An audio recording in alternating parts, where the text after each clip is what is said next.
Bonjour, me revoilà quelques jours après avoir mis en ligne ma première vidéo qui était consacrée à mon organisation couture, voilà, et je reviens cette fois-ci avec un podcast plus classique, podcast créatif qui va être dédié à la couture et un tout petit peu au tricot, voilà. Moi c'est Anne, voilà, je suis sur Instagram et sur Facebook, vous pouvez me retrouver sous Anne le chat. Et également sur Ravelry, j'y suis cette fois-ci sur le chat et l'aiguille. Voilà.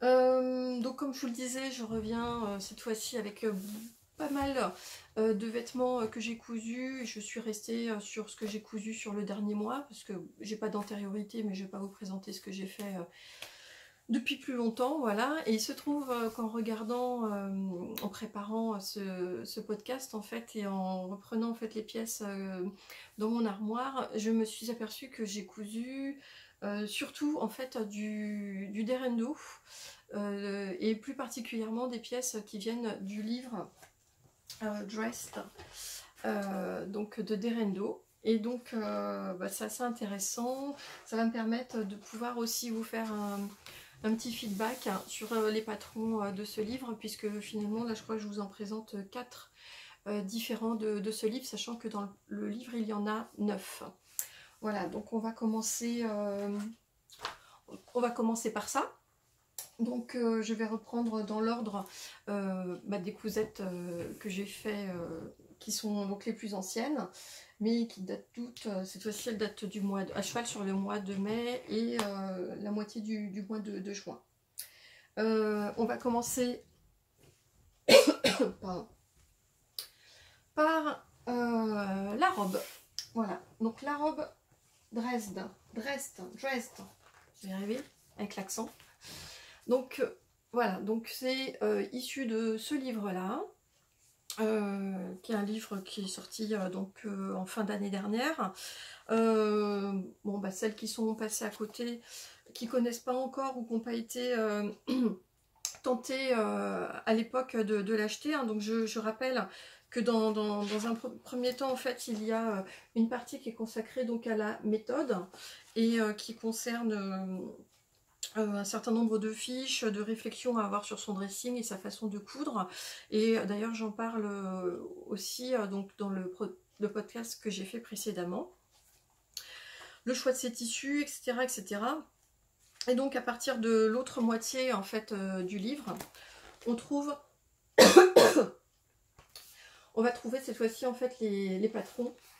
Et plus particulièrement sur cette deuxième partie, il s'agit en fait des explications sur les patrons pour savoir comment on les coud, etc. Puisque, je le rappelle, les patrons ne sont pas inclus dans ce livre, mais sont à télécharger à partir d'un code qui figure sur la dernière page, ainsi que le site sur lequel il faut se brancher pour accéder aux patrons PDF.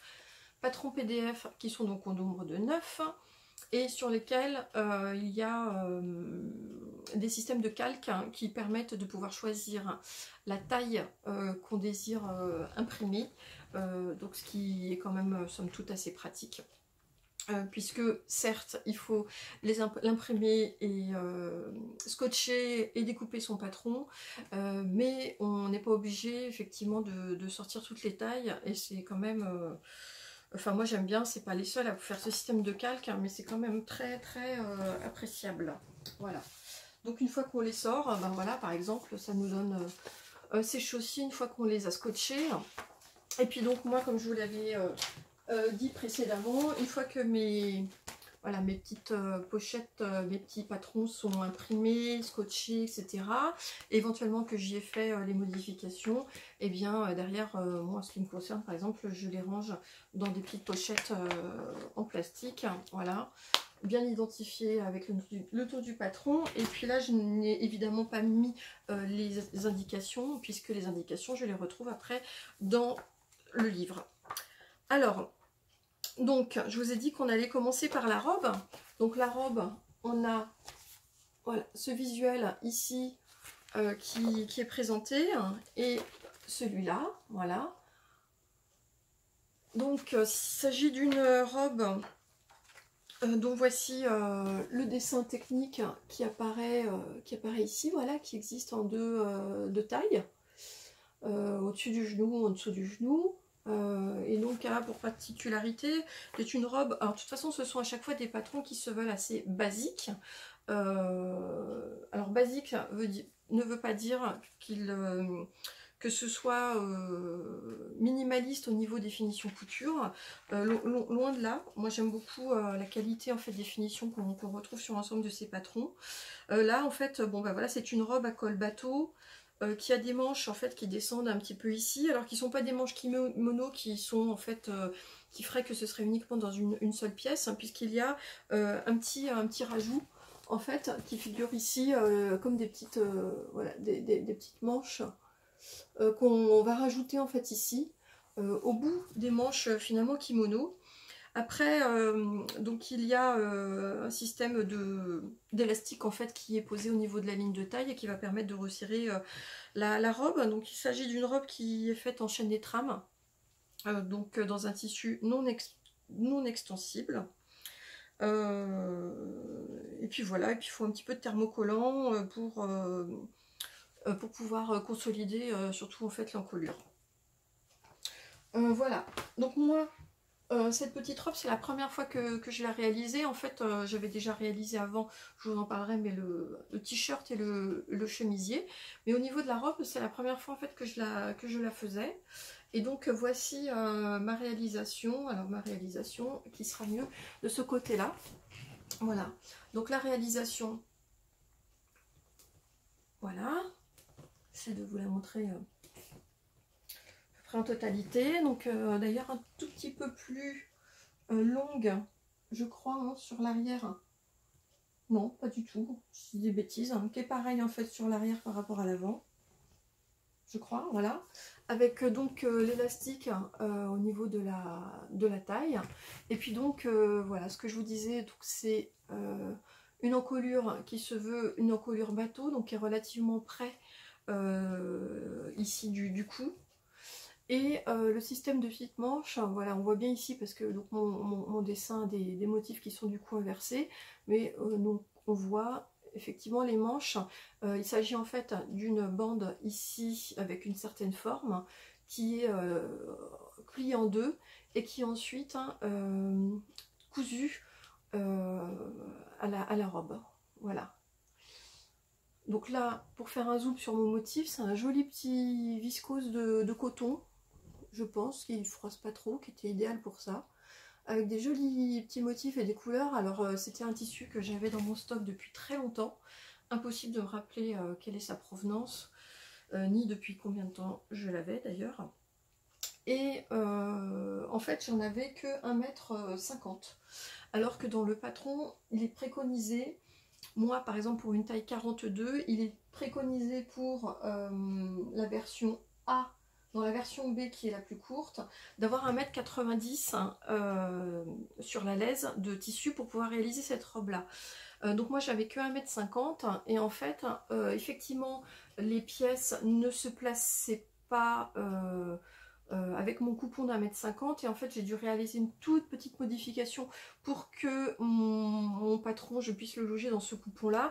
En fait ce que j'ai fait, c'est que j'ai coupé le dos en deux. C'est-à-dire qu'en fait, je pouvais pas la mettre sur la ligne de pliure pour avoir la totalité en fait de ma pièce d'un même tenant. Et j'ai dû, mais pas pour le bas, mais juste pour le haut, j'ai dû donc en fait casser, couper, voilà, couper. Alors ça se voit à peine, ça doit se voir forcément dans le motif, voilà, voilà, ça se voit ici quoi. D'accord. Et donc ici, il y a une ligne de pliure ici que j'ai dû coudre, ce qui n'était pas prévu en fait dans le patron initial. Mais comme c'est dans le dos, moi ça me dérange absolument pas. Et j'ai pu donc utiliser mon coupon. Et il me restait vraiment quasiment pas de chute. Alors j'ai quand même pu réaliser, puisqu'il y a ici une petite parmenture, vous le voyez. Donc j'ai pu la réaliser quand même aussi dans le tissu. Donc ainsi que, comme je vous le disais, les manches. Qui sont réalisées également dans ce tissu là, en sachant que si jamais vous manquez de tissu, ça pourrait être aussi sympa je pense de faire une petite robe comme ça avec des manches ici qui sont contrastantes, avec un tissu qui serait différent. Ça peut être aussi une option qui peut être sympa. Une petite chose, c'est que j'ai voulu faire preuve d'originalité au départ en me disant tiens, ce serait sympa de mettre un passepoil sur la robe, et donc je m'étais dit pourquoi pas essayer de le mettre justement dans cette couture là. Donc j'ai commencé par y mettre un passepoil, je sais plus de quelle couleur, pour contraster un petit peu, et alors je l'ai fait sur une manche et c'était... Donc je préfère vous le dire pour que vous puissiez ne pas avoir les mêmes déboires que moi, puisque j'ai dû tout enlever et même recouper un tout petit peu pour enlever mon passepoil, puisque en fait ça a tendance à casser la ligne ici, ça a tendance à casser le passepoil, la fluidité de la manche, et en fait ça faisait quelque chose d'extrêmement cartonné, qui n'était pas beau du tout visuellement, et ça donnait en fait quelque chose avec une sorte d'angle qui était très très peu saillant, et donc voilà, donc pas bonne idée, ne pas mettre un passepoil à ce niveau là, ce n'est pas du tout intéressant à faire comme modification du patron. Donc voilà, donc c'est une petite robe, voilà, donc là j'ai fait exactement ce qu'il demandait. Donc au niveau de l'ourlet, il s'agit d'un double rentré. Moi j'avais un tissu qui marquait assez bien au fer, ça s'est fait très facilement. Et puis donc au niveau, voilà, je vous la montre à l'envers si vous avez envie, voilà, de jeter un œil au détail et à la façon dont la robe est montée. Donc moi voilà, j'ai une surjeteuse pour la réaliser, donc elle est en quasi-totalité faite à la surjeteuse, et donc à la fin effectivement on a juste à insérer ici dans la marge de couture, non même pas la marge de couture, en fait il y a deux lignes qui sont faites pour faire une sorte de petit tunnel, et dans lequel j'ai pu passer direct derrière mon élastique. Voilà, je me rappelle pas si je regarde 2 secondes, je me demande si en fait c'est l'élastique. Ouais, c'est ça, voilà. Alors c'est pas uniquement l'élastique qui est prévu pour froncer la taille, puisqu'en fait au départ on doit froncer en fait la jupe avant de l'assembler au haut de la robe, et l'élastique va derrière contribuer à de nouveau froncer un petit peu justement cette jupe là. L'avantage de cette technique, c'est que ça permet d'avoir quand même des fronces qui vont être très régulières tout au long de la jupe, et de ne pas avoir comme avec un élastique en fait tout le jeu de fronce qui serait uniquement sur un côté et pas sur l'autre par exemple. Donc voilà pour cette petite robe qui est très bien, très très sympa, très voilà, que je porte aussi avec une petite ceinture. Voilà, une petite veste en jean, elle fait tout à fait le job. Moi je me suis marqué toutefois que la prochaine fois je serais sans doute amenée, je pense, comment dire, à mettre l'encolure un petit peu plus profonde, puisque là c'est vraiment une encolure bateau, et moi j'aime bien quand c'est un tout petit peu plus dégagé. Donc je pense que si j'en fais une autre, une prochaine, eh bien ce sera sûrement la modification que je ferai sur le patron. Je vais vous insérer les photos que j'ai prises de cette robe tout de suite.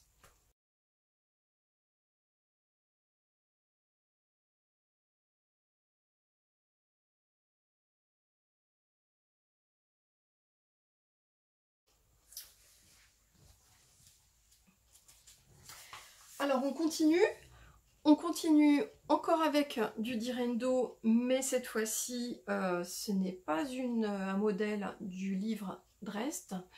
Il s'agit en fait de la combinaison Sirocco que j'ai déjà réalisée à 2 reprises. J'ai déjà fait une version combinaison pantalon en noir, avec du jersey Milano, des coupons de Saint-Pierre il y a déjà quelques mois, que j'ai beaucoup porté.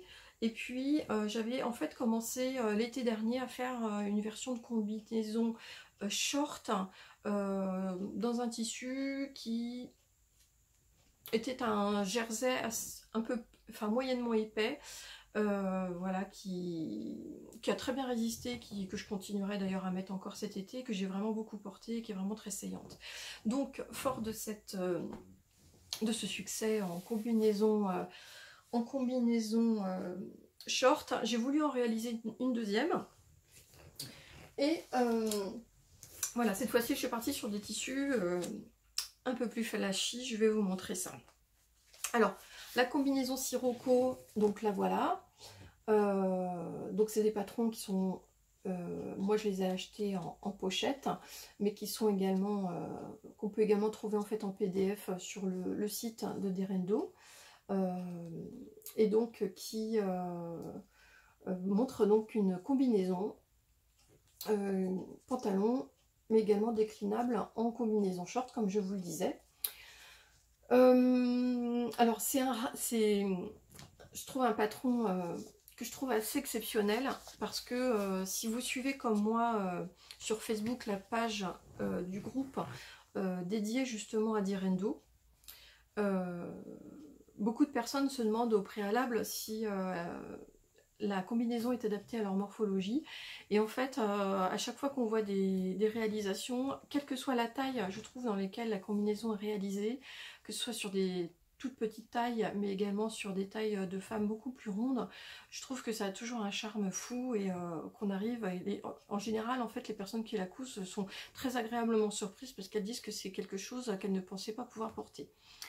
Alors moi, c'était un peu aussi mon interrogation de départ, parce qu'on a toujours l'impression en fait qu'il faut avoir une ligne très très longiligne pour porter ce type de couture, de réalisation couture, et moi ça me donnait l'impression en fait qu'il fallait quand même avoir une taille très marquée pour que c'est vraiment quelque chose d'harmonieux.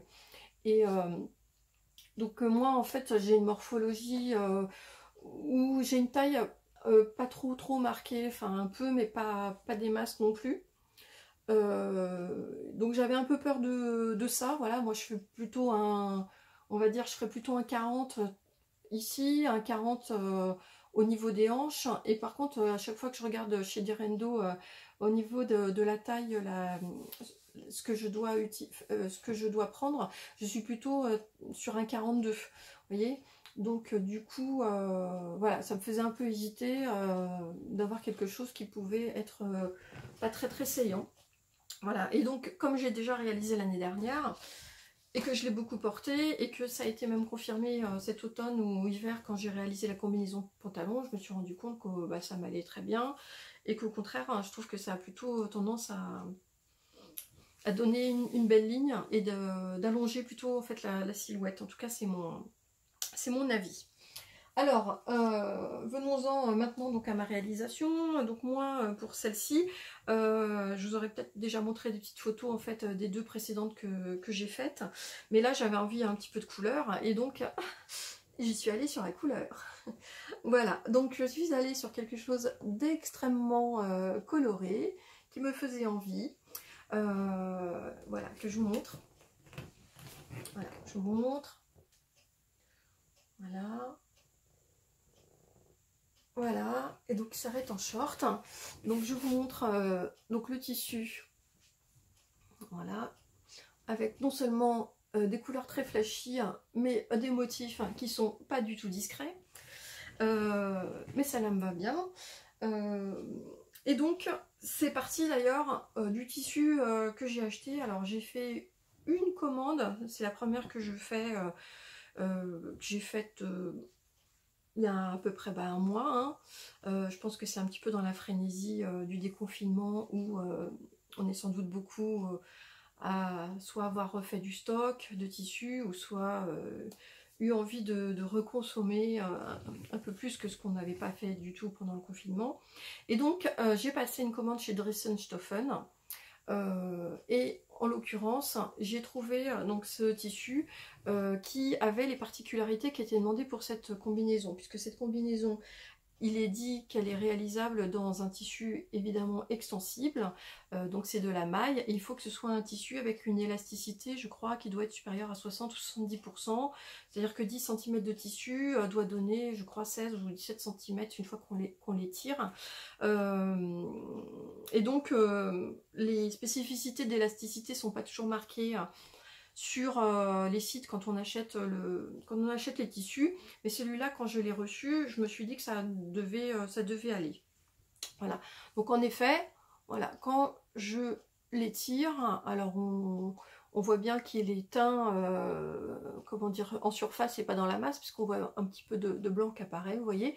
Mais je me disais que ça pouvait tout à fait le faire, et puis effectivement, bah, vous voyez, finalement, j'ai quand même réussi à le réaliser. Puis je vous montrerai également les photos une fois portées. Donc au niveau de la ligne de taille, il se peut que ça blanchisse un petit peu en fait quand je le porte, parce que c'est le tissu qui s'étire, mais en tout cas j'ai aucune difficulté à enlever et à remettre et à enfiler en fait la combinaison. Donc voilà. Que dire d'autre par rapport à ce modèle, bah, que je l'adore, que de toute façon les indications qui sont données pour pouvoir le monter sont claires. Alors claires, peut-être un peu succinctes dans le petit livret d'instructions qui est donné ici. Et notamment, c'est le cas souvent en fait ici au niveau des plis, ici, et puis également du montage des poches. Voilà, il y a certaines personnes qui trouvent que c'est difficile de les réaliser avec uniquement avec les instructions faites du petit livret. Et donc sachez qu'il y a sur YouTube une vidéo par Couture et Paillettes, qui est d'ailleurs en 2 vidéos et qui fait vraiment un pas à pas extrêmement détaillé, donc pour pouvoir coudre l'intégralité de la Sirocco. Donc je vous invite très fortement à vous y référer pour réaliser ce modèle si vous ne l'avez pas encore fait. Donc là, j'ai oublié de le dire, mais donc il s'agissait en fait de qualité Jersey Punta di Roma, donc que j'ai trouvé, comme je vous le disais, chez Dressenstoffen, et pour lequel je prenais pas beaucoup de risques, puisqu'il s'agissait en fait d'un jersey maille, enfin un jersey Punta di Roma qui se trouvait à 4 € le mètre. Donc encore une fois, même si vous avez un doute et que vous voulez faire une toile, voilà, ne serait-ce que pour valider la taille, enfin vous pouvez partir sur ce type de tissu, ça fonctionne très bien. Autre bonne surprise, c'est que encore une fois, par rapport à mes mesures, il était recommandé d'avoir 1,50 m de tissu, et moi là-dessus, en ayant vraiment placé toutes mes pièces sur le tissu à plat, etc., en fait 1,20 m suffisent. D'accord, donc pour une taille 40. Donc 1,20 m à 4 € le mètre. C'est une cousette qui a un prix de revient qui n'est pas très cher côté tissu. On est bien d'accord, cela n'enlève pas les 2 heures, 2 heures et demie peut-être de couture, de traçage, le fait de reporter le patron, découper, coudre, etc. Ça n'enlève pas effectivement tout le travail qu'il y a dessus, mais donc voilà, donc ça c'était ma combinaison short Sirocco qui sera sûrement beaucoup portée cet été. Et donc j'adore. D'ailleurs, j'ai mis 3 petits cœurs pour dire que j'adorais cette réalisation. Je vous montre les photos portées.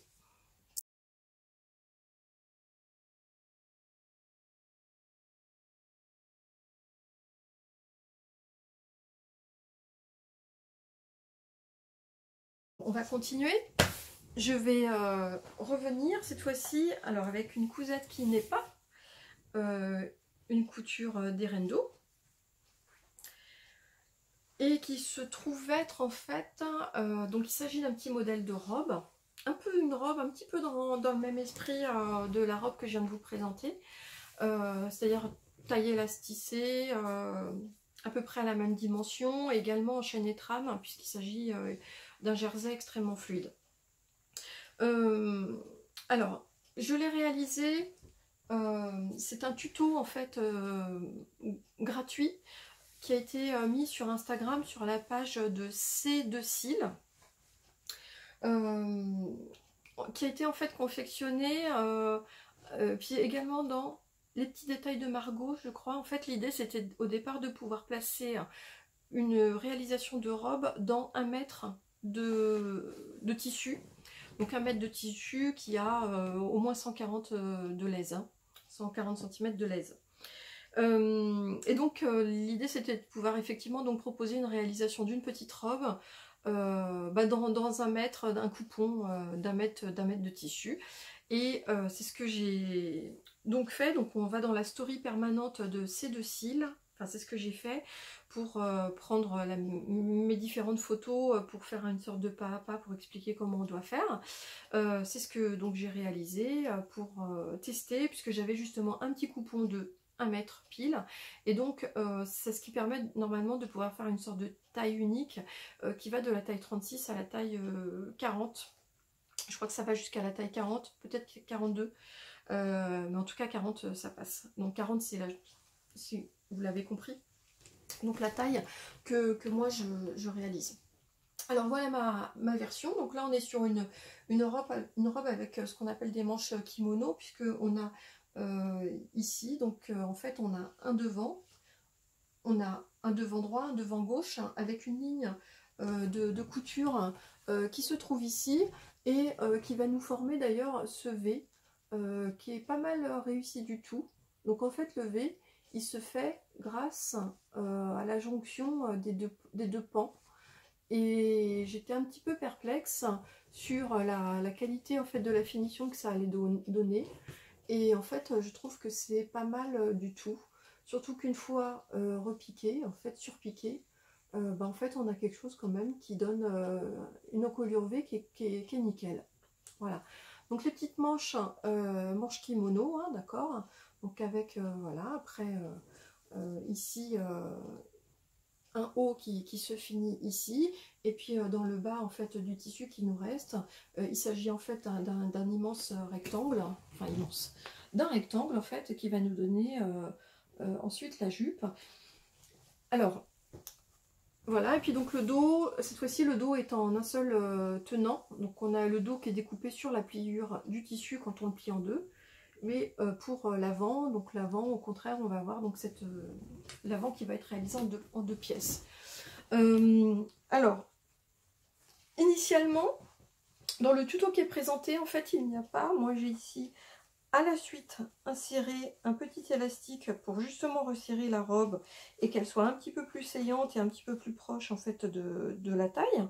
Mais en fait initialement dans le tuto qui est présenté c'est comme ça, c'est-à-dire qu'il s'agit d'un système sur le bas où on va froncer la jupe, on la fronce devant et derrière, hein, donc ici ça nous donne en fait ça devant et derrière. Et moi, comme je vous l'ai dit, après avoir fait des essais en plaçant un petit élastique, eh bien j'ai décidé de mettre l'élastique uniquement sur cette partie-là, que j'ai inséré avec le même système que la robe d'Irendo, c'est-à-dire que je l'ai placée en réalisant une coulisse. Même pas. Même pas, j'ai pas fait de coulisses cette fois-ci. J'ai pris mon élastique, donc j'avais ma marge de couture qui était ici, et en fait j'ai repris mon élastique en le tirant, voilà, en faisant une couture élastique donc en V, quoi, comme ça, en zigzag, voilà. Et donc voilà, ça m'a donné tout simplement ça. Moi l'élastique en plus ne me gêne pas à l'intérieur, c'est un élastique qui est apparemment doux d'un côté et qui ne frotte pas. Donc voilà, donc ça fait une petite robe supplémentaire, et puis encore une fois avec 1 mètre de tissu, donc ça permet de... Alors c'était du tissu Encore une fois, je crois que je l'avais acheté au marché de ma ville il y a au moins 3-4 ans. Donc je serais incapable de vous en donner la composition. Juste voilà, il est très fluide. Et donc il est tout doux. Il se froisse pas. Donc il est idéal pour cette petite robe. Je vous montre les versions en photo.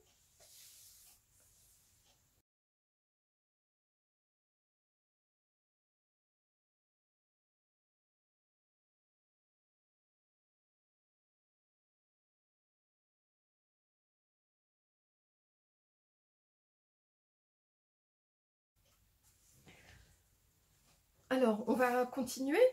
On continue avec un autre style de robe que je me suis faite au début du mois de juin.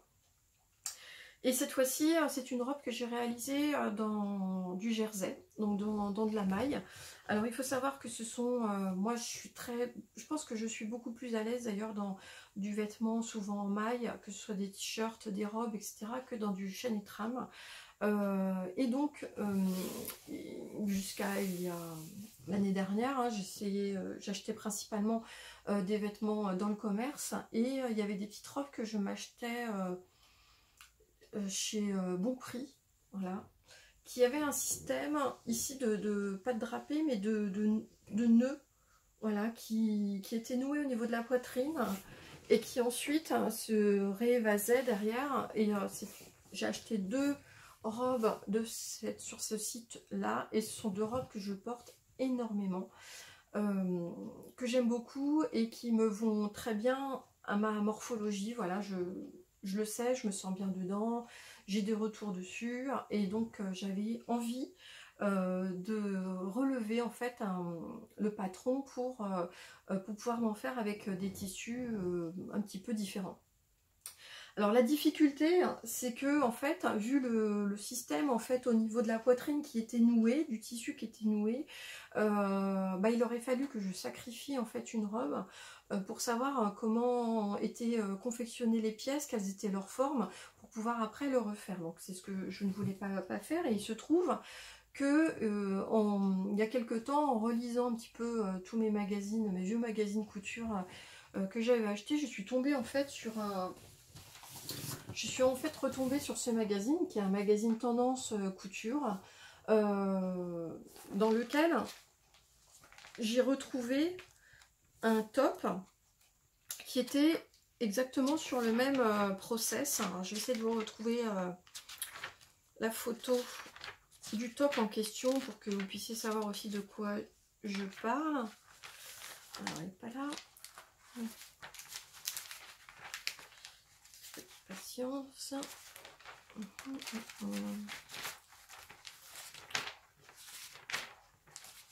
Et évidemment, c'est quand on cherche qu'on trouve, et qu'on trouve à la dernière page. Voilà.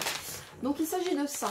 Alors je vous montre en fait la réalisation, mais la réalisation ici, c'est dans un tissu qui est quand même assez bigarré. Et finalement on voit pas trop le nœud. Vous voyez ici un petit peu le jeu de nœud sur la poitrine. Voilà, donc si je vous montre ici les dessins en fait des différentes réalisations, vous verrez davantage voilà comment c'est constitué. On le voit bien ici là. Voilà, on a un haut, deux moitiés qui sont là et qui se croisent l'une dans l'autre, et en fait ça donne un effet derrière de jupe en fait qui s'évase, enfin de bas de top ici qui s'évase, et qui est vraiment extrêmement, enfin moi j'aime beaucoup, qui est très saillant. Et donc je me suis dit bah tiens, je vais me lancer, je vais retrouver voilà le petit dessin technique que nous avons ici. Je suis repartie à partir de ce modèle là, voilà c'est ça le 49, donc vous voyez ici au niveau du dessin technique, très bien. Voilà pour savoir à quoi ressemblait, comment était confectionné ce haut. Et en fait les pièces, si vous regardez ici, on les retrouve ici, enfin vous voyez que ce sont des pièces qui ont une forme vraiment extrêmement particulière, hein. C'est-à-dire que rien que pour faire le système de nœuds qui repart dans l'autre sens, en fait ça ressemble à ça. Voilà. Et donc moi je voulais en faire une robe. Donc une fois que j'ai repris le haut de ce patron là, j'ai changé les petites manches parce que j'ai pas repris les manches de ce magazine. J'ai plutôt repris les formes des manches que j'avais sur ma robe et j'ai retracé après tout à partir de sous la poitrine, j'ai retracé tout le bas, hop, de la robe, parce que c'est une robe qui est assez longue. Moi c'est une robe qu'on pourrait qualifier comme étant de longueur midi à peu près. Voilà. Alors je vous en dis pas plus, je vais vous montrer ma réalisation, je vous parle du tissu après. Alors voilà, donc voilà ma robe. Donc avec un tissu aussi flashy, hein, je crois que j'avais envie de couleur. Donc ici on voit bien, je vous montre d'abord en totalité. Donc hop, vous voyez, elle est quand même assez grande. Si je la reporte sur moi, voilà. On retrouve ici, donc on a ici ce dessin, cette découpe en fait au niveau en dessous de la poitrine qui arrive à peu près ici. Et puis donc après la robe, voilà, elle me tombe en dessous du genou, au milieu du mollet à peu près. Voilà. Alors, donc le nœud, alors là il tombe pas très bien comme ça, mais une fois qu'il est positionné sur la poitrine, il est très bien. Voilà. Et donc, chose que j'ai rajoutée en plus, hein, c'est que j'ai rajouté en fait une bande d'encolure que j'ai refixée, etc. Donc j'ai dû rajouter également ça au modèle qui n'était pas prévu initialement pour avoir en plus une bande d'encolure qui plaque davantage en fait le décolleté. Alors, j'en suis ravie. Cette robe, je l'ai déjà portée plusieurs fois. Je la porte déjà beaucoup en fait à la maison. En plus, moi, comme je télétravaille, enfin, je suis tout le temps à la maison, en gros, hein, et elle est hyper agréable.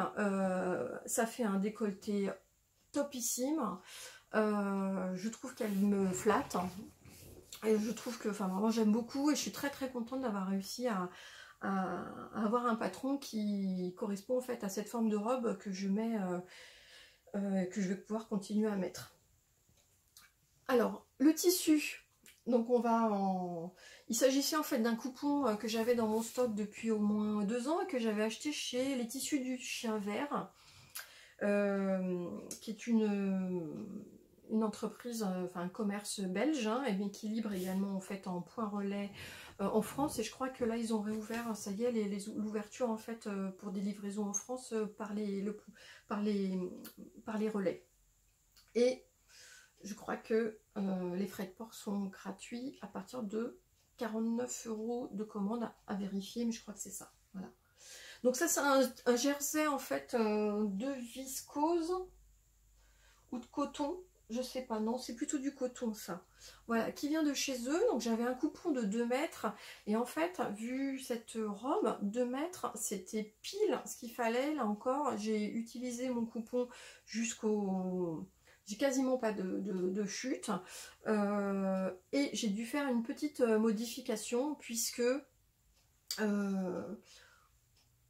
voilà, c'est qu'en fait, bon ça se voit pas trop parce que le tissu est très chargé, mais en fait pour pouvoir faire la pièce du dos, en fait je l'ai prise à l'envers, c'est-à-dire que j'avais une pièce du devant qui était d'un côté et la pièce du dos qui était de l'autre côté, et c'était la seule solution pour moi pour arriver à placer l'intégralité de toute cette robe longue dans mon coupon de 2 mètres. Donc ça signifie que si jamais vous avez un tissu avec un motif particulier qui doit avoir en fait un sens, il faudra plutôt 2,50 m je pense pour arriver en fait à la placer, voire 2,50 m ou 3 mètres. Voilà. Donc voilà pour cette cousette dont je suis très contente, je crois que vous l'aurez compris. Et qui va me permettre surtout aussi de pouvoir en réaliser d'autres par la suite. Voilà.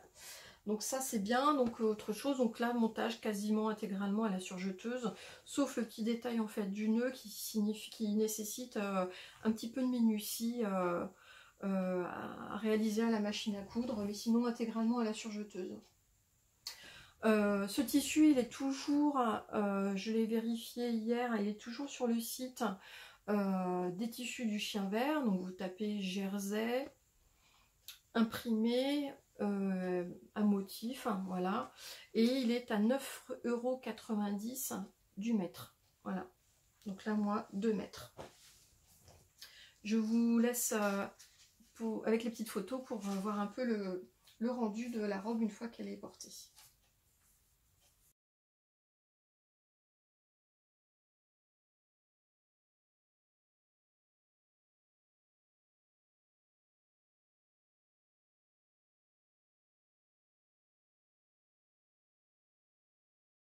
Alors, on va continuer. Alors on continue avec une nouvelle réalisation de ce livre. Et il s'agit cette fois-ci en fait d'un chemisier, enfin c'est donc le chemisier, puisque c'est comme ça que s'intitule le modèle. Il s'agit donc du chemisier du livre Drest, pour lequel nous avons donc ce visuel ici porté, et un autre visuel que nous avons ici, d'accord. Alors, au niveau du petit dessin technique, vous le retrouvez, ici. Donc avec deux versions, une version manche courte, une version manche 3/4. Moi j'avais déjà réalisé la version manche 3/4 au moment de la sortie en fait du livre. Donc là ça se réalise dans du tissu chêne et trame, hein, donc on conseille une viscose, du lyocell, de la soie, du lin, du coton. Et donc j'avais envie de me refaire une version, mais cette fois-ci avec les manches courtes. Donc là ce sont cette fois-ci des manches qui sont pas à même, ce sont des manches qui sont rajoutées, donc qui sont montées. Et puis donc on a une encolure, un petit peu finalement comme ce que je porte là, qui est un petit chemisier du commerce, hein. Mais c'est à peu près finalement la même forme, hein, avec un décolleté qui arrive là, avec des petits boutons. Donc moi sur ma première version, j'avais pas cousu les boutonnières et j'avais juste recousu les boutons au travers des épaisseurs. Là en revanche, celle que je vous ai montée, que je vais vous montrer, j'ai réalisé également les boutonnières et mis les boutons. Voilà. Alors j'ai trouvé en fait un petit coton, c'est pas un coton, j'ai trouvé une viscose. En fait je sais pas ce que c'est, j'ai pas retrouvé sur le site de Mondial Tissu, je l'ai acheté en magasin, hein. Et il s'agit en fait d'un tissu qui est à mi-chemin entre de la viscose et un peu de la gaze. Vous voyez, on dirait un peu de la gaze au niveau de la texture. Voilà. Et ce qui me plaisait bien, bon, bah, c'est qu'il y avait un motif feuillage qui est quand même très à la mode en ce moment. Et il y avait un petit fil de lurex, hein, donc qui donnait un petit coup de modernité, je trouve, enfin, qui est très sympa, hein. Donc voilà le tissu, voilà donc ma réalisation. Donc comme je vous disais, voilà, avec un col en V, des boutonnières qui sont de vraies boutonnières, donc que j'ai pu faire avec ma machine qui fait des boutonnières. Il suffit d'en faire une et puis après de sélectionner une fois les paramètres, et puis après elle reprend le même. Enfin, on peut faire les autres, elle garde en mémoire en fait la façon de faire les boutonnières. Donc c'était très facile à faire, donc il est préconisé de pouvoir, ce que j'ai fait ici, toute la bordure ici d'encolure et ici de boutonnière est entoilée, donc avec un entoilage relativement fin, mais c'est ce qui permet aussi de pouvoir plus facilement faire ces boutonnières après, parce que sinon, surtout dans ce type de tissu, ça peut aussi facilement être le carnage, hein. Donc là, aucun problème, j'avais quand même au préalable évidemment fait aussi un test. Moi ce que j'aime beaucoup en fait dans ce petit chemisier, c'est le niveau aussi des finitions. Là on a des finitions, voilà, par exemple pour le bas, qui sont nickel, c'est-à-dire qu'on voit pas le... Ouais, on arrive vraiment à avoir quelque chose d'extrêmement propre.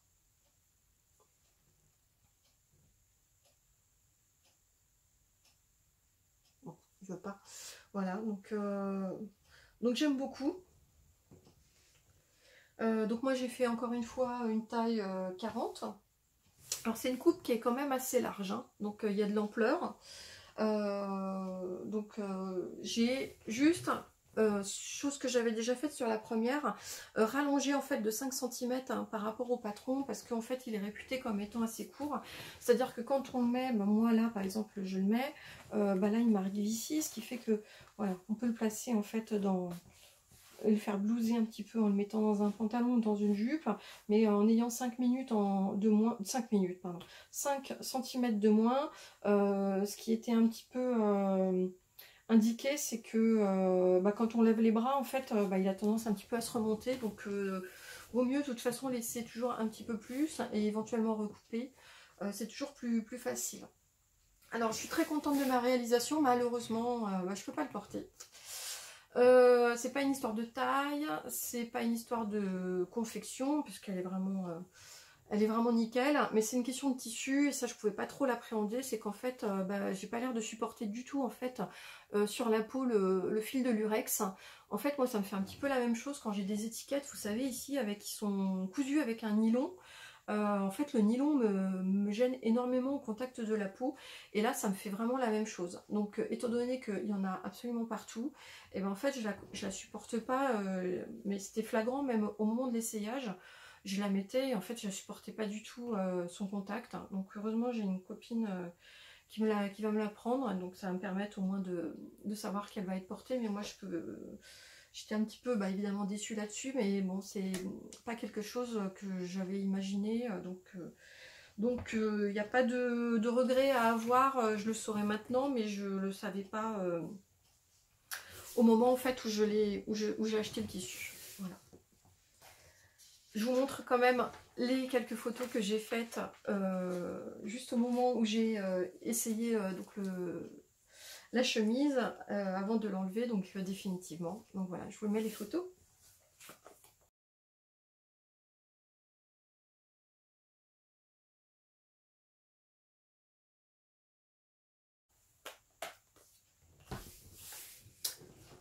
J'ai bientôt fini, il me reste quand même encore 2 cousettes à vous montrer. Et on reste dans le livre de Direndo pour vous montrer cette fois-ci le t-shirt qui s'appelle le t-shirt. Donc le t-shirt qui est un modèle que j'adore. Franchement, enfin moi, en toute honnêteté, en fait, je pense qu'au départ, avant d'acheter le patron, le livre, quand j'avais vu en fait même les modèles qui avaient été publiés par les auteurs sur leur page, enfin moi, je pense que j'aurais pas pensé pouvoir réaliser autant de cousettes et surtout qu'elles me plaisent autant. Voilà, donc c'est vraiment très très chouette. Et en fait, le t-shirt, je crois que c'est le premier. Non, c'est le deuxième que j'avais fait. Voilà, donc il s'agit du t-shirt que nous voyons donc ici, et donc pour lequel nous avons un visuel ici.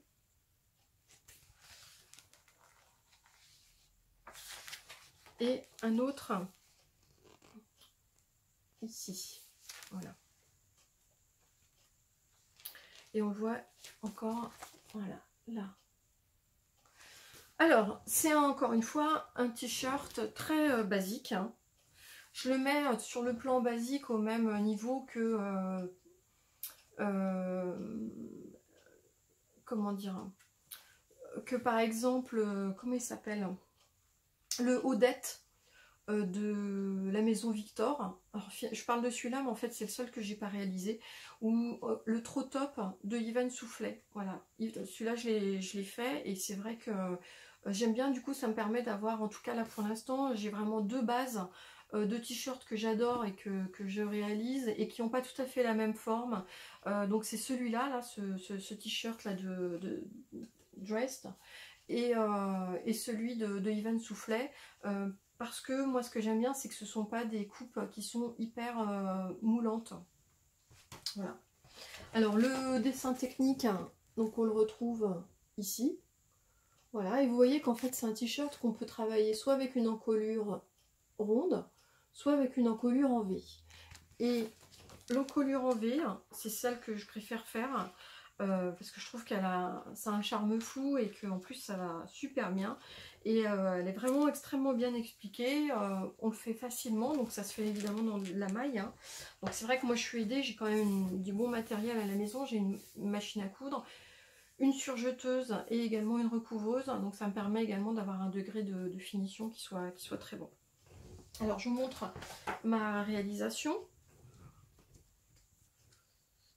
Dans un tissu, encore une fois, assez coloré, avec des motifs, j'aime bien.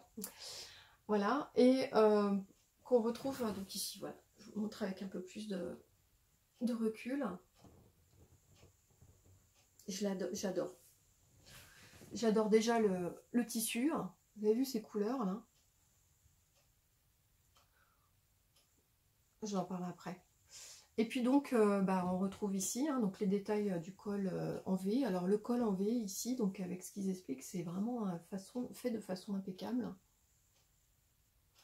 Ce que j'ai rajouté moi par rapport à la réalisation du livre, c'est que comme j'utilisais en fait une bande contrastante ici pour réaliser cette encolure, j'ai voulu la rajouter également sur les manches. Et comme mon jersey, je me suis dit, enfin voilà, j'ai voulu la rajouter également sur le bas. Voilà. Juste pour finir comme ça mon t-shirt. Hein. Donc ça me faisait un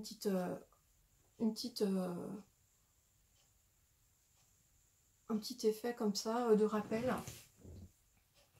de noir par rapport à ce tissu. Je trouve que ça me mettait beaucoup en valeur.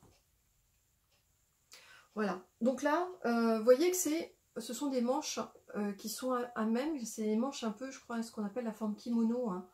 Voilà. Donc en fait, il n'y a rien de plus simple hein, parce qu'il y a un devant, un derrière. Et puis finalement, on n'a que cette bande en plus à faire dans le même tissu, dans un autre tissu. Et initialement, en fait, on a juste en fait des rabats à faire sur le tissu principal. Mais donc c'est extrêmement peu... c'est extrêmement peu de découpe de pièces de tissu. Et encore une fois, la simplicité ou le basique, je trouve, fait tout. Hein. C'est pas parce que des fois il y a beaucoup de travail, beaucoup de découpes différentes que ça fait quelque chose qui est plus saillant. Enfin là, en l'occurrence, c'est pas du tout le cas. Je trouve vraiment cette pièce très très belle. Hein. Ce modèle tel qu'il a été réfléchi, tel qu'il est coupé, hein. Donc il est légèrement évasé, hein. Voilà, ici, mais pour autant, il n'est pas complètement proche du corps. Donc moi, là, encore une fois, je l'ai fait en taille 40 et il taille très bien. On parle du tissu. Donc le tissu, c'est un jersey, c'est un jersey de coton que j'ai trouvé en fait dans une boutique qui s'appelle donc l'Atelier des Tissus, Quartier des Tissus, qui se trouve en fait à côté de chez moi, là, donc... J'habite à côté de Tours. Hein. Donc c'est d'ailleurs une boutique qui a été lancée genre en février, quoi, un mois avant le confinement. Et qui a vraiment un très très bel assortiment de tissus de tout genre. Donc c'est vraiment... J'étais ravie de trouver... enfin ravie. C'est une... Elle est à 5 minutes, je crois, à peu près, ou 5-7 minutes de chez moi. Donc, je ne sais pas si mon porte-monnaie va beaucoup aimer à terme, mais en tout cas, voilà, ils ont toujours de belles qualités de tissu et beaucoup de choix dans leur assortiment. Donc, voilà, qu'est-ce que j'ai à vous dire sur cette pièce? Rien de plus. Hein, voilà, un très très bon basique à décliner, même dans des tissus complètement unis pour faire des t-shirts qu'on peut mettre très facilement et assortir avec plein de pièces. Voilà, donc c'est mon deuxième, ce sera pas mon dernier, ça c'est sûr. Je vous laisse avec les petites photos portées.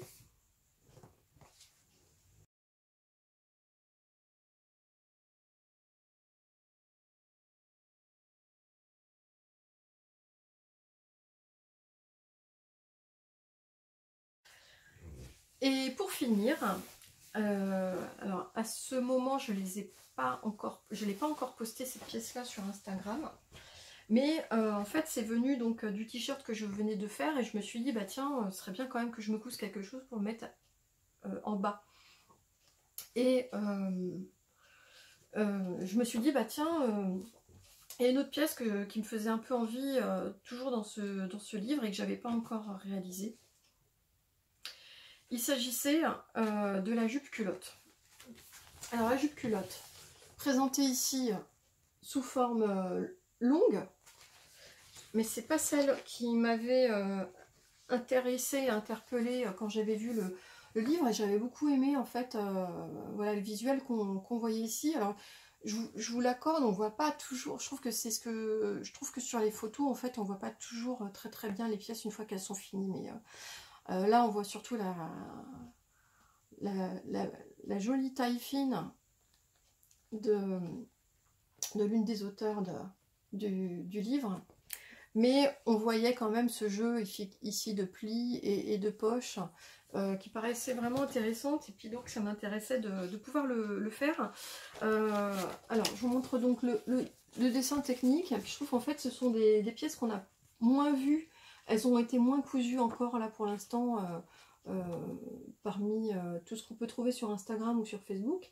Donc on a la jupe culotte en version longue, et puis donc on a cette version qui est plutôt version jupe, short plutôt, qui apparaît ici en dessous.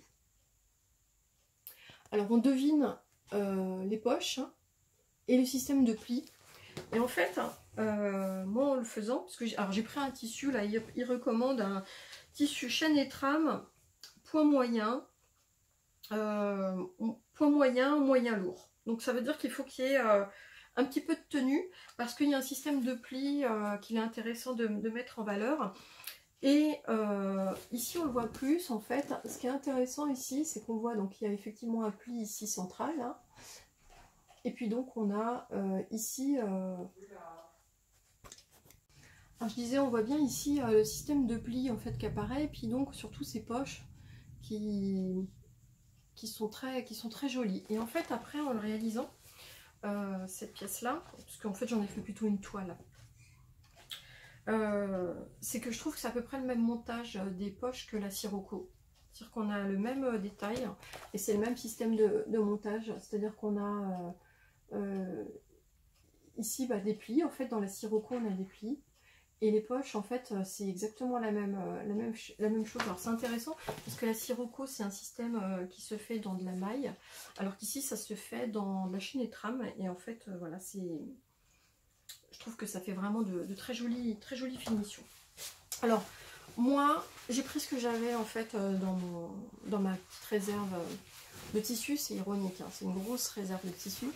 Et j'ai trouvé en fait ce coupon de tissu qui est plutôt un tissu type. Vous voyez, je ne sais pas si vous voyez, qui est un peu une sorte de polyester. Il fait du bruit un peu quand... Ça fait penser, on dirait un peu ce qu'on appelait à un moment de la toile parachute. Enfin, voilà, c'est des tissus en tout cas qui ne froissent pas, qui a quand même un peu de tenue, et qui me paraissait assez adapté. Et puis surtout j'avais un coupon de 1 mètre. Alors là il préconise 1,40 m pour cette version, et moi je devais avoir peut-être même un peu moins, et c'est passé dedans. Voilà. Alors voilà ce qu'il en est. Donc je vous montre, vous voyez, donc c'est un tissu qui n'est pas du tout extensible, hein, d'autant plus qu'ici moi j'ai entoilé j'ai entoilé une partie ici de la bande de taille. J'ai pas entoilé les deux qui permettent de faire l'intérieur et l'extérieur, mais donc ça suffit. La façon dont je l'ai fait, ça suffit. Voilà. Donc on retrouve bien, je sais pas comment je vais vous montrer. Voilà, on retrouve bien ici, donc il y a un pli en fait qui est réalisé, donc un pli d'ailleurs qui est cousu sur un certain nombre de centimètres. Et puis donc c'est un pli en fait, là vous voyez ma main qui disparaît jusqu'au creux, et donc on retrouve bien après le système de fausse jupe culotte, hein. Moi je trouve que ça fait plutôt une allure short jupe, ouais c'est ça, ouais, short, hein, parce que c'est court, hein, je vous en parlerai après, mais elle est quand même relativement courte. Et puis donc ici on a le système de poche, vous voyez, qui est là, et avec exactement les mêmes poches, c'est-à-dire, quand je dis exactement, c'est-à-dire qu'elles sont aussi profondes que dans la Sirocco. Je crois d'ailleurs que ça doit être je les ai pas superposées l'une l'autre, mais je suis à peu près sûre que c'est les mêmes types de poches. Donc voilà pour le devant. Et donc pour le derrière, il s'agit ici, voilà, donc on a un système de pince et on a une fermeture invisible. Je suis assez contente parce que j'en fais pas très souvent des fermetures invisibles et celle-là est quand même assez invisible, d'accord. Et voilà, je vous montre, et puis je vous montre même à l'envers pour vous montrer hop, le jeu de plis qu'on retrouve en fait sur l'envers. Vous voyez les poches, elles sont vraiment très grandes là, ces poches. Je vais essayer de les remettre bien. Voilà. Voilà, c'est des poches extrêmement profondes, donc ça c'est très sympa. Et puis donc on a le système de plis, tout est pris dans la ceinture. Moi la ceinture à la fin je l'ai recousue en point invisible à la main. Voilà, donc c'est vraiment des qualités de finition qui sont vraiment nickel. Alors, je vous ai dit c'est une toile, pour moi c'était une toile pour voir comment le modèle se cousait, si ça pouvait aller à ma morphologie, etc. Et donc là, j'ai un peu des doutes, en fait. Pourquoi? Alors déjà, il y a une erreur sûrement de ma part, c'est que j'ai pris dans le système de calque la taille 40. Or, moi, si je fais un 40 sans problème, donc au niveau des hanches, je fais plutôt un 42. Au niveau de la taille, en fait, j'aurais dû faire apparaître sur le calque les lignes du 40 et du 42 et de retravailler en fait la ligne de taille vers le 42 parce que là, je rentre dedans. Je ferme la fermeture éclair, mais il me manque 1 cm d'aisance, quoi. Donc ça, c'est ma faute. Alors d'autant plus que comme c'est du chêne et trame et que là, en l'occurrence, comme c'est entoilé, ce qui est préconisé, c'est 0 extensibilité, hein, donc vous n'allez pas pouvoir récupérer là-dessus. Deuxième chose, alors là pour le coup, je trouve que c'est un peu dommage parce qu'en fait on ne le voit pas dans les photos. C'est qu'en fait on le voit ici là, et en plus je trouve que la photo est un peu trompeuse. C'est-à-dire que le short, la jupe short est courte. Elle est vraiment courte. Et finalement, je trouve que la position en fait ici, au niveau de la photo, comment dire, a tendance, je ne sais pas si vous allez comprendre, mais a tendance à faire diminuer, à rendre plus basse la position en fait de la jupe culotte à l'arrière. Et donc on se dit c'est bon, ça va le faire. Sauf que quand on a un peu de fesses, et en plus je n'ai pas beaucoup moi de fesses et de cambrure, et bien en fait c'est court comme un short devant, mais derrière je trouve que c'est quand même sacrément court, quoi.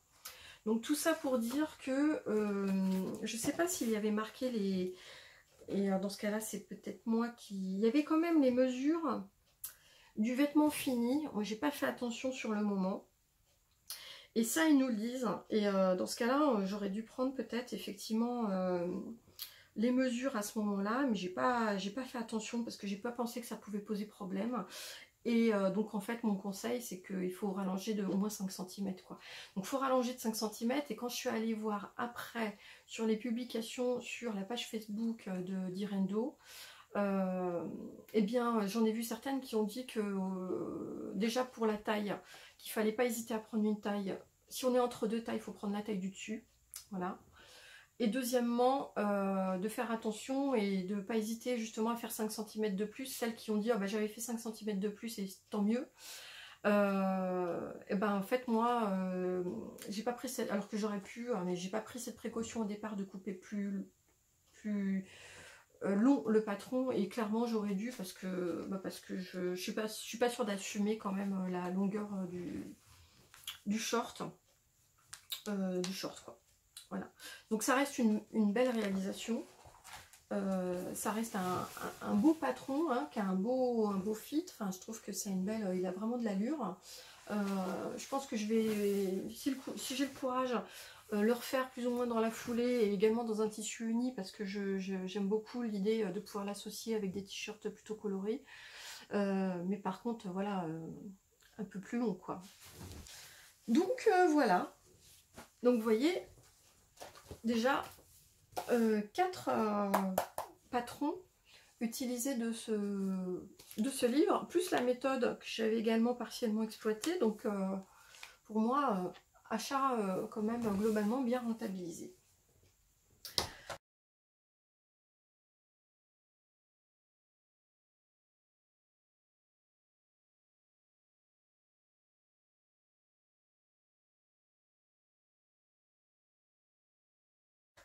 Je vous avais dit que j'allais intégrer une petite partie tricot, donc je vais le faire de suite.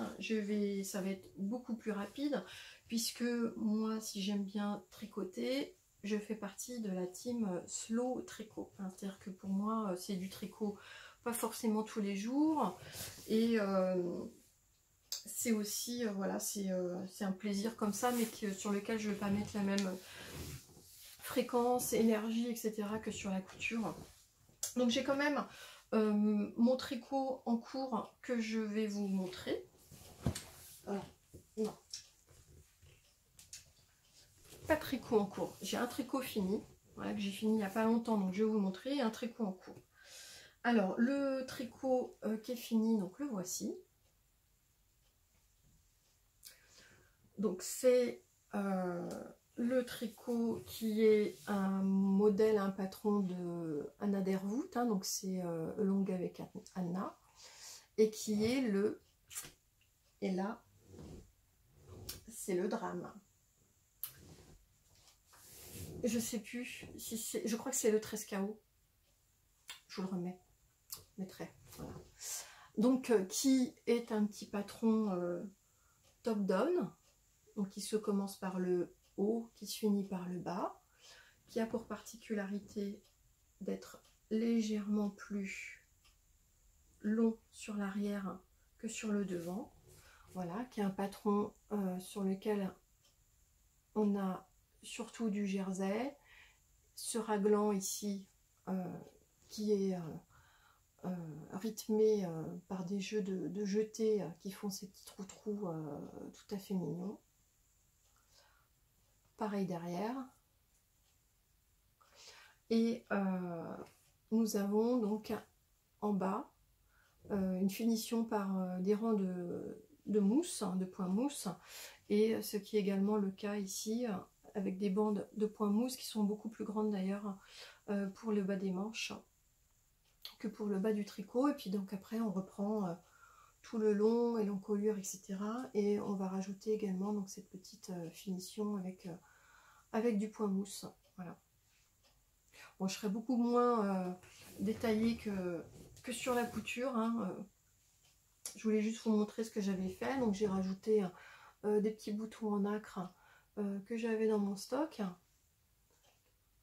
Vous pouvez voir, je vous montre parce que je l'ai mis dessus, un petit pins de Madame Manon, voilà, que je connaissais pas, que j'ai vu sur Instagram, et je vais même acheter un autre, je vous montrerai une prochaine fois sur un autre tricot. Donc un petit, alors c'est un cropped, hein, mais il est vraiment très sympa. Je le porte très bien, très facilement. Il est assez près du corps. J'aime vraiment beaucoup, beaucoup. Et enfin, pour finir, donc pour vous parler donc de la laine. Donc c'est une laine, alors qu'il y a des variations. Elle avait surtout d'ailleurs des variations sur un écheveau. Bon, je suis même pas sûre d'avoir alterné. Ça se voit moins dans la réalité que sur la vidéo, mais les variations, on les voit également. Mais je trouve que ça lui donne un petit côté que moi j'aime bien. Ça montre que la laine est vivante et j'aime beaucoup. En l'occurrence, là, je trouve que le fait que ce soit sur le bas, ça fait un petit peu comme des rayures, j'aime bien. Et donc, c'est une laine mérino donc, qui vient de Mon Petit Rêve. Donc, Michaela, c'était là, voilà, à qui c'est pas la première fois que je lui prenais de la laine et qui fait vraiment, c'est de la mérino en déca. Et donc là, j'avais 3 écheveaux, 2 écheveaux de déca, 3 écheveaux de déca, je crois. Voilà.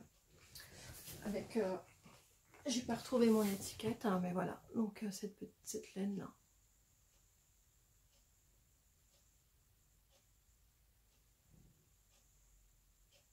Oh, voilà. Donc ça, c'était pour mon premier tricot fini à vous présenter. Je vous montre aussi quelques petites photos portées.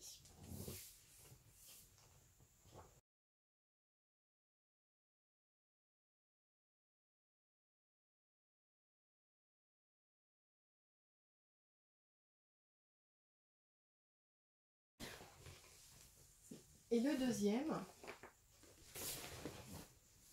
alors je vais vous montrer tout de suite.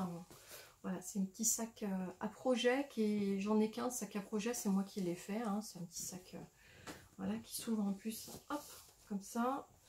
Et moi je suis plutôt mono-projet, hein, donc j'ai besoin que d'un sac là, pour pouvoir mettre mon encours. Et donc là, je suis en train de faire, je pense que si je le montre à celles qui connaissent, vont tout de suite le reconnaître. Si je vous montre cette alternance de fingering et de mohair, donc on a effectivement le Elton de Rory Locatelli, voilà, qui est un petit gilet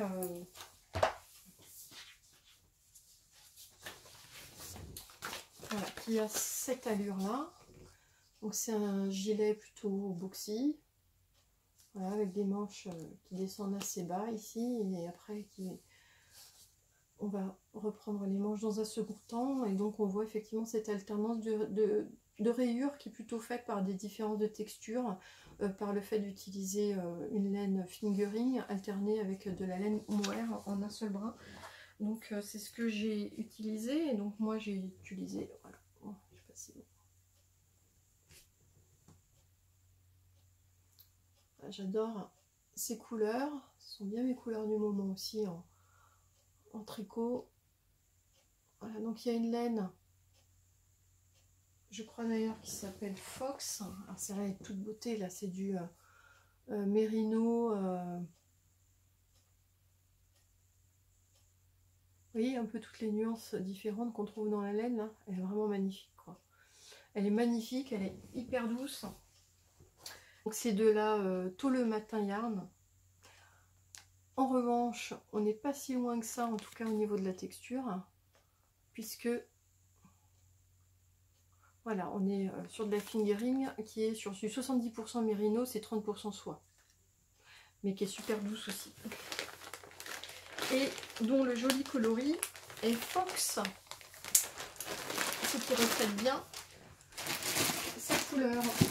Voilà, et donc je l'ai associé à de la Kid Silk, donc de la Kid Silk de Drops, dont je vous montre juste voilà, l'équivalent de ma fin de première, c'est la Kid Silk.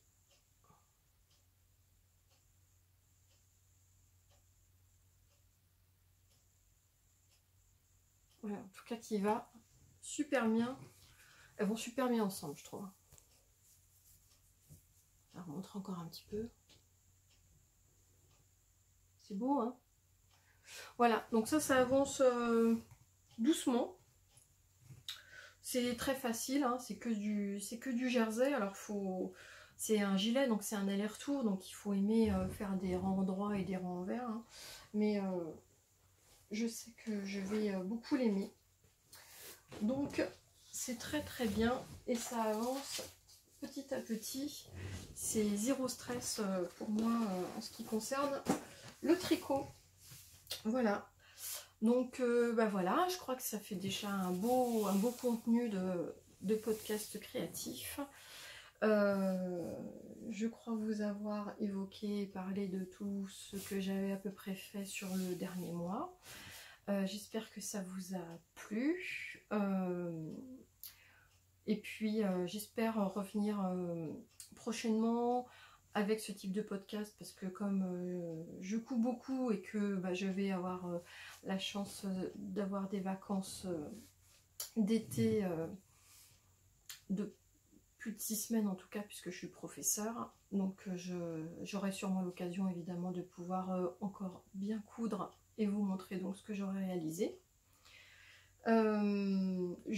J'ai dans l'idée d'alterner aussi parfois ces podcasts créatifs avec des podcasts peut-être plus de contenu technique, hein, sur des techniques couture, pour pouvoir de temps en temps vous filmer des petits process, par exemple de monter une encolure en jersey, des choses comme ça. D'ailleurs je crois que j'en ai une que j'avais faite et que je vais peut-être intégrer à la fin, voilà, pour faire à la fin un petit zoom sur une technique, comment je fais moi pour faire un montage particulier, ou par exemple pour vous montrer plus particulièrement avec ma surjeteuse ou la recouvreuse comment ça se passe. Voilà, donc j'aime bien. Moi, je suis toujours très intéressée dans les podcasts à regarder aussi les finitions, à avoir des astuces, des choses comme ça. Donc, c'est aussi quelque chose que j'ai envie de partager. Voilà. Et bien sur ce, je vous souhaite une bonne continuation. Encore une fois, j'espère que ce contenu vous aura plu. Si c'est le cas, n'hésitez pas à me le dire en commentaire. N'hésitez pas non plus à me suivre sur Instagram ou encore sur ma page Facebook. Certains l'ont déjà fait à la suite du premier podcast et je l'ai pas fait, mais je le fais maintenant, donc je remercie tout le monde pour la gentillesse des commentaires qui m'ont été laissés. Et puis écoutez, je vous dis à bientôt. À une prochaine fois.